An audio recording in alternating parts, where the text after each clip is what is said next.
ಬೆಂಗಳೂರಿನ ಪರಪ್ಪನಗ್ರಹಾರ ಜೈಲಲ್ಲಿ ದರ್ಶನ್ ಮತ್ತು ಗ್ಯಾಂಗ್ ಇದೆ. 5 ಜನ ಆರೋಪಿಗಳಿಗೆ ವಿಚಾರಣಾಧೀನ ಖೈದಿ ನಂಬರ್ ಅನ್ನು ಸಿಬ್ಬಂದಿ ಕೊಟ್ಟಿದ್ದಾರೆ. ಇಲ್ಲಿ ಕೊಲೆ ಕೇಸ್ನ A1 ಪವಿತ್ರ ಗೌಡ ವಿಚಾರಣಾಧೀನ ಖೈದಿ ನಂಬರ್ 7313.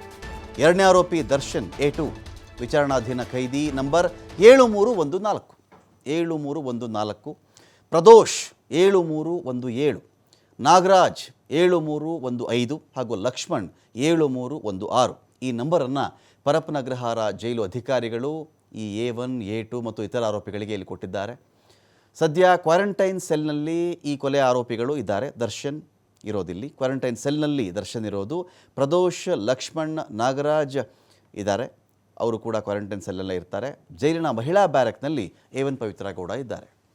ದರ್ಶನ್ ಬಂಗಾರದಂಥ ಜೀವನ ಅಂತಾರಲ್ಲ, ಹಾಗೆ ಒಂದು ಸಲ ಹಾಗೇ ಇಂಥ ಸ್ಥಳಗಳಿಂದಾನೇ ಈ ರೀತಿ ಖ್ಯಾತನಾಮರು ಒಂದು 5 ಕಿಲೋಮೀಟರ್ ದೂರ ಇದ್ದು ಬಿಡಬೇಕು. ಇಂಥ ಅಪರಾಧಿಕ ಕೆಲಸಗಳು, ಈ ಥರದ್ದೇನೋ ಒಂದು ಪ್ಲ್ಯಾನು, ಅದರ ಭಾಗವೋ ಅವಶ್ಯಕತೆ ಇರಲಿಲ್ಲ. ತುಂಬು ಜೀವನ, ದೇವ ದುರ್ಲಭ ಅಭಿಮಾನಿಗಳು ದರ್ಶನ್ಗೆ ಅಭಿಮಾನಿಗಳು ಕಡಿಮೆ ಅಂತೂ ಅಭಿಮಾನಿಗಳಿಲ್ಲ. ಸ್ವರ್ಗಕ್ಕೆ ಬೆಂಕಿ ಹಚ್ಚಬೇಕೇನೋ ಎನ್ನುವಂಥ ಒಂದು ಲೈಫು.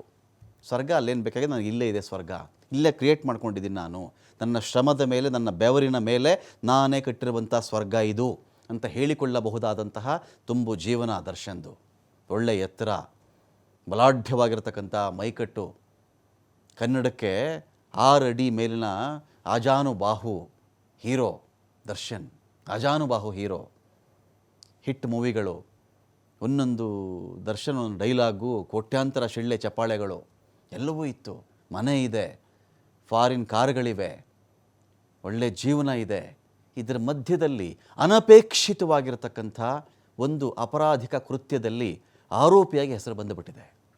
ಯಾರನ್ನೋ ಕಿಡ್ನ್ಯಾಪ್ ಮಾಡ್ಕೊಂಡು ಬಂದಿರೋದು, ರೇಣುಕಾಸ್ವಾಮಿಯನ್ನು ಕೊಂದಿರೋದು, ಪ್ಲ್ಯಾನ್ ಮಾಡಿರೋದು, ಸಾಕ್ಷಿ ನಾಶ ಮಾಡಿರೋದು. ಇದರಲ್ಲಿ ನೋಡಿ ಅದೇ ಹೇಳ್ತಾರೆ ಕೆಲವರು, ದೊಡ್ಡವರು ಹೇಳ್ತಾರೆ, ಅದೃಷ್ಟ ದೇವಲೋಕವನ್ನು ಆಳ್ತಾ ಇದ್ದರೆ ಬುದ್ಧಿ ಕತ್ತೆ ಮೇಯಿಸ್ತಾ ಇತ್ತು ಅಂತ. ದೇವಲೋಕವನ್ನು ಆಳುವಂಥ ಅದೃಷ್ಟ ಹಣೆ ಮೇಲೆ ಬರೆದು ಕಳಿಸಿದ್ದಾಗ ಅದನ್ನು ಎಂಜಾಯ್ ಮಾಡ್ಕೊಂಡಿರಬಹುದಾಗಿತ್ತೇನೋ ನೋಡಿ. ಆದರೆ ಸ್ಥಿತಿ ಎಲ್ಲಿಗೆ ಬಂತು?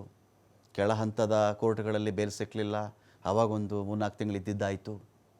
ಹೈಕೋರ್ಟಲ್ಲಿ ಬೇಲ್ ಸಿಕ್ತು, ಮತ್ತೆ ಸ್ವರ್ಗದಂಥ ಜೀವನ ಶುರುವಾಯಿತು ಅಂತ ಭ್ರಮಿಸಿ ಭಾವಿಸಿ ಬದುಕ್ತಾ ಇರತಕ್ಕಂಥ ಕಾಲಘಟ್ಟದಲ್ಲಿಯೇ ಮತ್ತೊಮ್ಮೆ ಅದೇ ಬ್ಯಾರಕ್ಗಳು ನಂಬರ್ 1 ಚೇಂಜ್ ಅಷ್ಟೇ. ವಿಧಿ ಇಲ್ಲಿಗೆ ತಂದು ನಿಲ್ಲಿಸಿದೆ. ಅನಪೇಕ್ಷಿತ. ಅದಕ್ಕೆ ಯಾವಾಗಲೂ ಖ್ಯಾತನಾಮರು ಅಂತ ಕರೆಸಿಕೊಂಡವರು ಇಂಥ ಘಟನೆಗಳಿಂದ ಒಂದು ದೂರ ಇರಬೇಕು, ಹತ್ತಿರ ಕೂಡ ಸುಳಿಬಾರದು. ಎಷ್ಟು ಸಾಧ್ಯನೋ ಅಷ್ಟು ಇಂಥ ವಿಚಾರಗಳಿಂದ ದೂರ ಇದ್ದರೆ ಅದಕ್ಕೊಂದು ತೂಕ. ಇಲ್ಲದೆ ಹೋದರೆ ಬದುಕೇ ನರಕ ಆಗಿಬಿಡುತ್ತೆ ಎನ್ನುವುದಕ್ಕೆ ಈ ಘಟನೆ ಒಂದು ದೊಡ್ಡ ಪಾಠ.